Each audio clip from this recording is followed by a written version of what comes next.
ভাগ্য পরিবর্তনের লক্ষ্যে দেশের সকল প্রান্ত থেকে মানুষ জাদুর শহর ঢাকায় আসে। প্রায় সকল শ্রেণীর মানুষ বসবাস করে এই নগরীতে। একদিকে যেমন দেখা যাবে দামি গাড়িতে রাস্তার সয়লাভ, আবার সেই রাস্তার ফুটপাতেই শুয়ে থাকতে দেখা যায় বিচ্ছিন্ন গৃহহীন মানুষজন। ভাগ্যের চাকা সবার না ঘুরলেও ঘড়ির কাঁটা ঘোরার সাথে সাথে অনুভূত হতে থাকা ক্ষুধার সাথে খুব বেশিক্ষণ লড়াই করা যায় না।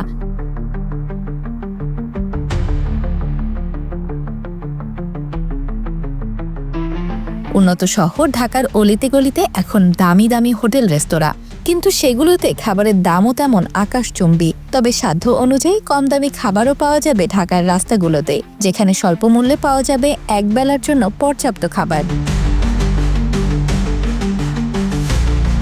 হ্যাঁ, এগুলো হোটেলের অনেক সুবিধা। অন্যান্য হোটেলে ভাত 15 টাকা প্লেট, পাঙ্গাস এনে 40, আর হোটেলে নেয় 60 টাকা, 20 টাকাই বেশি।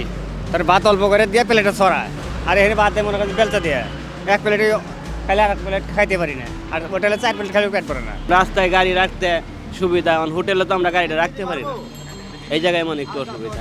আর এই জায়গায় আমরা এই সাধারণ মানুষ, আমরা এরা মোটামুটি ভালো খাওয়াই, আমরা খাই তৃপ্তি। এই 50 টাকা 60 টাকা আর বেশি না।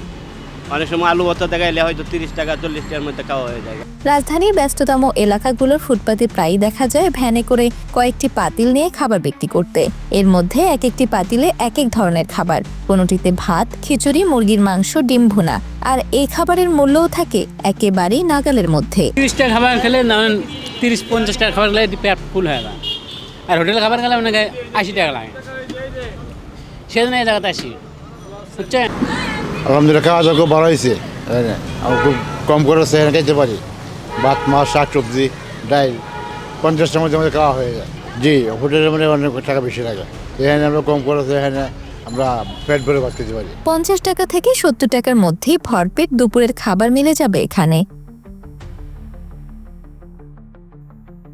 বিক্রেতাদের সাথে কথা বলে জানা যায়, দোকানদারি আসলে ব্যবসা বাণিজ্য করতে পারি না, এই জন্য রাস্তায় এসে এখন কী করবো, রাস্তায় এসে দোকানদারি করতে হয়। এখন এখানেও তারপরেও করতে পারি না, তারপরে অনেক ঝামেলা, তো করতে দেয় না। তো যে দৌড়া দাফা যাও কাই আবার আবার আবার ফিরা বই কে লাগে। এই সাধারণ ভাই গরিব আমরাও যেরকম বাইরেও এরকম 1-4টা ডাইল ভাত খাওয়াইতে পারি।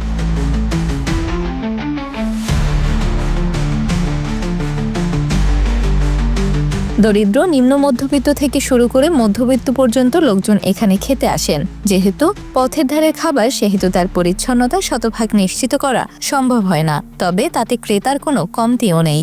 লোকজন ভিড় করে এখানে খাবার খায়, আর এই খাবারের মান ও স্বাদে তারা সন্তুষ্ট।